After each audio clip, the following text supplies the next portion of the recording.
Parar as coisas, tá? Assim, pra gente poder entender bem.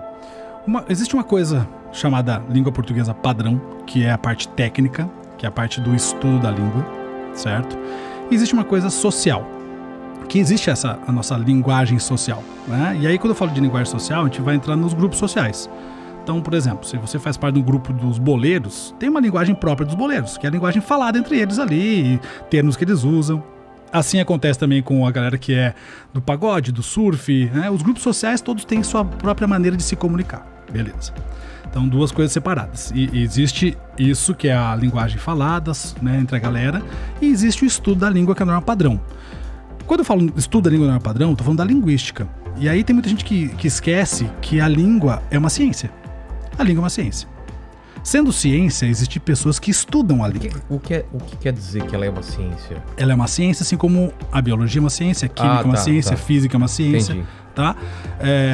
História, geografia, matemática, são ciências. E a língua portuguesa, ou melhor, a língua de modo geral, não só a portuguesa, mas as línguas também têm o estudo dela. O estudo da linguística é ciência.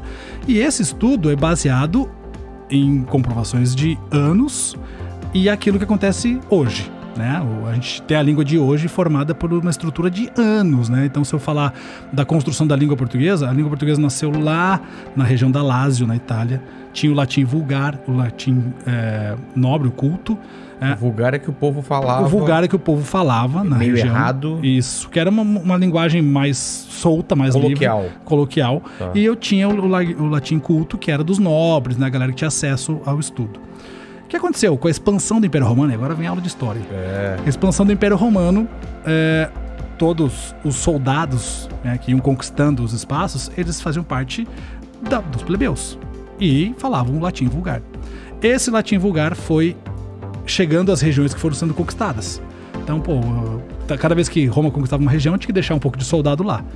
Esse latim vulgar desse soldado misturava com os dialetos daquela região e ali surgiu uma nova língua.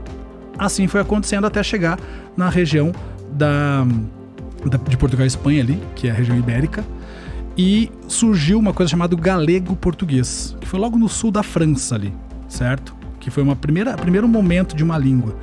Do galego-português saíram 3 línguas, que foi o francês, o espanhol e o português. Caramba! Essas 3 línguas surgiram daí.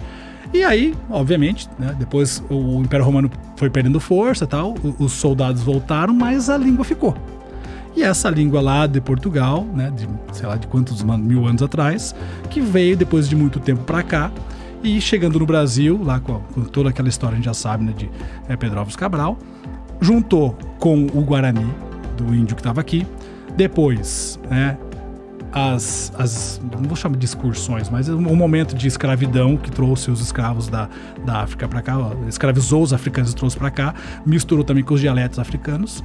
Toda essa mistura fez a língua portuguesa acontecer. Beleza. Aí muita gente fala assim, mas a língua portuguesa foi se transformando ao longo do tempo, verdade? Uma transformação natural e orgânica, certo? Normal, porque a língua portuguesa, qualquer língua é uma língua viva, né? E aí por isso que ela se transforma de acordo com o falante.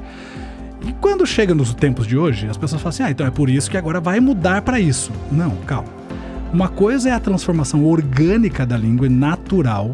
Outra coisa é uma transformação artificial. Imposta. Isso, uma mudança imposta. Então, vamos lá. Quando a gente fala da linguagem neutra, que é uma linguagem falada por um grupo social, né, e aí eu quero separar bem aqui. A bandeira a gente quer ser ouvido, essa é válida pra caramba. Toda bandeira de minoria são válidas pra gente. A gente precisa olhar pras pessoas e dar voz pras pessoas. Então, ok, é a bandeira. Mas eu não posso falar assim, vamos enfiar a goela abaixo isso aqui de forma artificial. Artificialmente não funciona. Então a língua, ela vai se transformar de forma orgânica. Até onde ela chegou aqui, de forma orgânica. Essa linguagem aqui, ela é uma linguagem artificial. E aí eu vou pegar como base Ivanildo Bechara, que é um dos maiores linguistas do Brasil hoje, assim como um grande amigo meu, Fernando Pestana. A gente não pode mudar a estrutura da língua.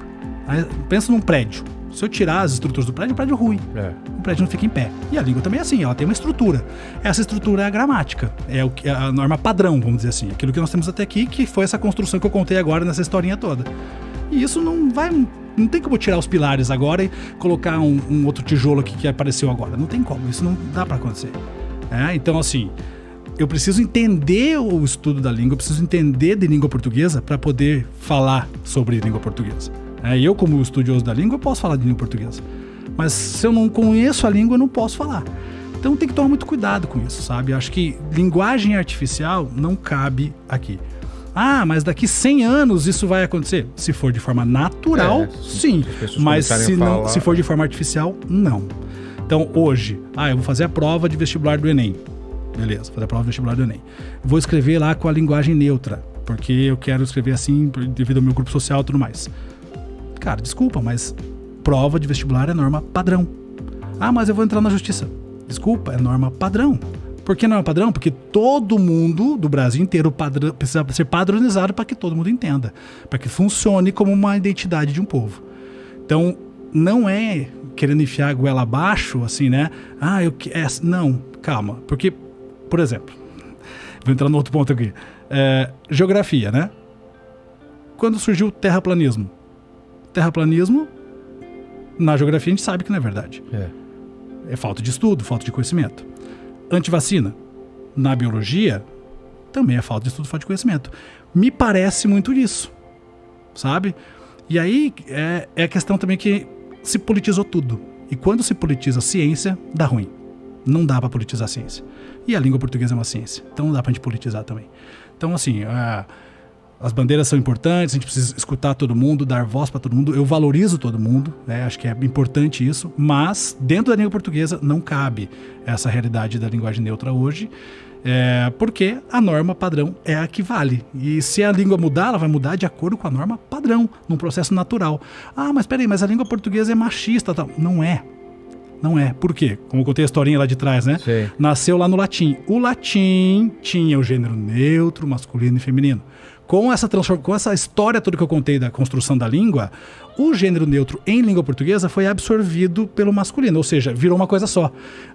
Então, quer dizer, quando eu falo assim, sejam todos bem-vindos, nesse todos tem masculino e feminino ali dentro, tem tudo junto. Então, todos os gêneros, não só masculino e feminino, tem masculino e feminino e todos os gêneros possíveis. Não precisa falar todos e todas. Porque o neutro já está dizendo que é para geral, para possibilidade de qualquer pessoa, entende?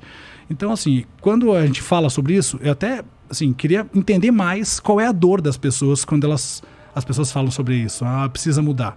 Mas eu preciso entender melhor até essa dor. Qual é essa dor?